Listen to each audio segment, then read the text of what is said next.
I grew up in what people would consider a bad household. My mom and dad were in a bad relationship, and they did nothing but argue every day. My mom would complain that my dad would stick in the basement almost every day and never spend any time with me.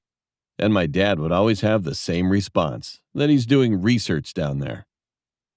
The only problem was that we were prohibited from going down to the basement. 3 locks were built into the basement door, and he kept his one key on his old keyring. The key had a torn blue sticker at the bottom of it with a brown rusty tip. However, my mom finally got a hold of it somehow. And that same day when I came home from school, Dad suddenly told me she left us for another man. He seemed truly broken and sunk in his misery. So I tried pretending to be normal at first.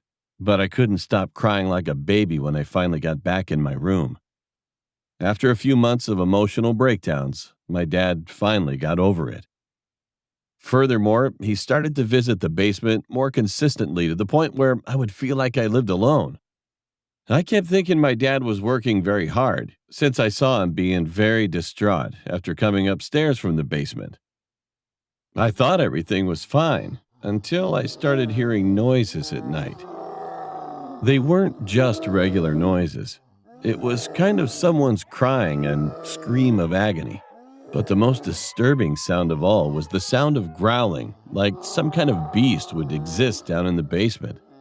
The next morning, I complained to my dad, but he acted like he had no idea what I was talking about as he walked past me to get ready for work. So I just shook it off, assuming that he was watching some horror movie down there, or if I was just imagining the whole thing. I went back to my room. As it was the weekend, I was ready to catch up on some Saturday morning cartoons.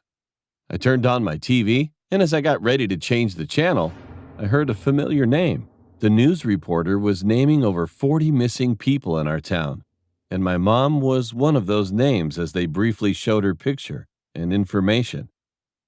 I was confused about who would file a missing person report for her, because my grandparents both died in a tragic car accident years ago. She had no siblings, and my dad told me she left us for another man. I wanted to inform my dad, but soon I was concerned it would make him depressed again. And in a way, I was still angry at her for leaving us. So I ignored it and changed the channel.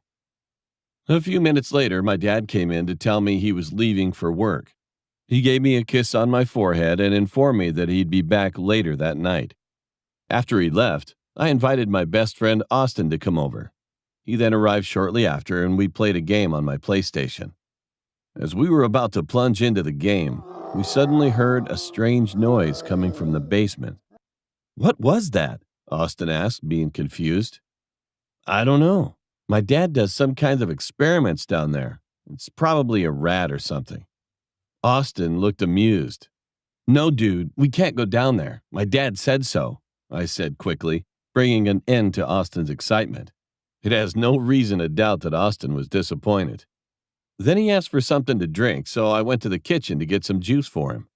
However, I was hit with a foul odor of something rotting as soon as I arrived in the kitchen. I looked around to see what could be the cause of the smell, and I found that the basement door was cracked open. I went to close it, but the curiosity got the best of me. So I called Austin to help me investigate. We darted down the stairs to the basement, clenching our noses at that horrible smell. It was dark until Austin found a light switch and quickly flicked it on. However, we had to regret our decision instantly after we saw the inside of the basement. There were people hanging from hooks with random limbs missing. As we were standing in horror, Austin clenched my shirt strongly. I could see the piles of feces and human remains contained within certain sections of the room. But the most disturbing and disgusting sight of all was the cage in the dark right corner of the room.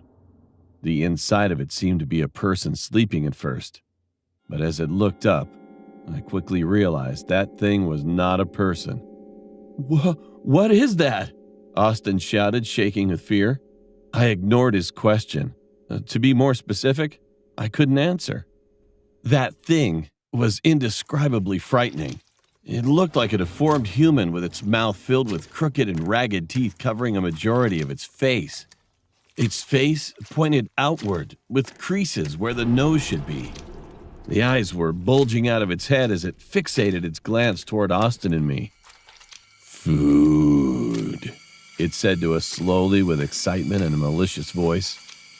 Then it started clawing at the iron bars of the cage with its needle-like hands. I sat there in horror until Austin grabbed my wrist. We ran up the stairs scrambling for the escape and shut the door. After I made sure it was perfectly locked, I saw Austin sitting on the carpet floor with his knees to his chest. Once we had a few moments of silence, I then finally realized what really happened to my mom and those missing people in our town. At that instant, Austin muttered like this: "Your dad, he was feeding those people to that thing. Now, what should I do now?"